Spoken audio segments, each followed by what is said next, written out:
അങ്ങനെ ഇന്നത്തെ നമ്മുടെ പരിപാടി പച്ച മാങ്ങയും കൊണ്ട് ജ്യൂസ് ഉണ്ടാക്കലാണ് കേട്ടോ. എങ്ങനെ ഉണ്ടാവും അറിയത്തില്ല, എന്തെങ്കിലും സംഭവം പുളിയായിരിക്കും എന്നറിയാം. എന്താണല്ലോ അതൊക്കെ നമുക്കൊന്ന് കുറച്ച് ചേഞ്ച് ചെയ്യാം. അങ്ങനെ അതിൻ്റെ ജ്യൂസ് അടിക്കാൻ വേണ്ടി 2-3 മാങ്ങ എടുത്തിട്ടുണ്ട്.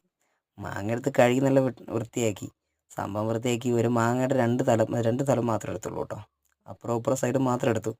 അത് രണ്ടും കൂടെ കുടിങ്ങ് അരിഞ്ഞു. പിന്നെ ഇതെല്ലാം സെറ്റാക്കിയതിന് ശേഷം ഇതിൻ്റെ ചെറിയ കഷ്ണങ്ങളാക്കുക. ചെറിയ കഷ്ണങ്ങളാക്കിയിട്ട് നമ്മുടെ ജാറിനകത്തോട്ട് ഇട്ടിട്ടുണ്ട് കേട്ടോ. അങ്ങനെ ഇത് ജാറിനകത്തോട്ടിട്ട ഭാഗം കേട്ടത്. സംഭവം എന്തായാലും ഇത്രയൊക്കെ ആയി. ചെറിയ കഷ്ണങ്ങളാക്കിയിരുന്നു, എല്ലാം ഇട്ടു. ഇനി നമുക്ക് കുറച്ച് ഇഞ്ചി എടുക്കാം. ആ ഇഞ്ചി നമുക്ക് ചെറുതായിട്ട് അരിയാം. ആ ഇഞ്ചി അരിഞ്ഞ ശേഷം നമുക്ക് അതും കൂടി ഇട്ട് കൊടുക്കാം കേട്ടോ. ഇതൊക്കെ സ്വന്തം ഐഡിയയില്ല കേട്ടോ, എങ്ങനെ ഉണ്ടായിത്തീരുമെന്ന് നമുക്കറിയത്തില്ല.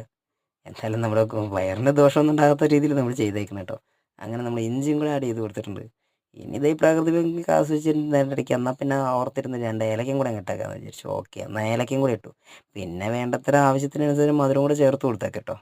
ഈ മധുരം കൂടെ ചേർത്ത് കഴിഞ്ഞ ശേഷം തന്നെ ഇത്തിരി വെള്ളം കൂടെ ഒഴിച്ചേക്ക് കേട്ടോ. മറക്കണ്ട, കുറച്ച് വെള്ളം കൂടെ ഒഴിച്ചേക്കുക.